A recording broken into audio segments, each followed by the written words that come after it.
वज़ीर अक़लियती उमूर मुख्तार अब्बास नक़वी ने यौम आज़ादी के मौके पर अहले वतन को मुबारकबाद दी है। साथ ही उन्होंने वज़ीर आज़म नरेंद्र मोदी के खिताब की भी बेहद तारीफ की।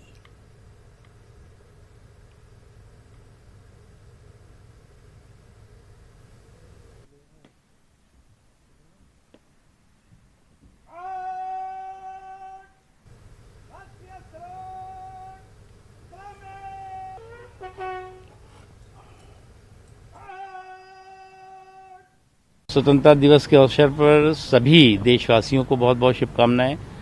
और आज प्रधानमंत्री श्री नरेंद्र मोदी जी ने जो अपने संबोधन में राष्ट्र को संदेश दिया है वो स्वावलंबी भारत के संकल्प से भरपूर है, स्वदेशी के संकल्प से भरपूर है और आत्मविश्वास से भरपूर आत्मनिर्भर भारत के संकल्प से भरपूर है।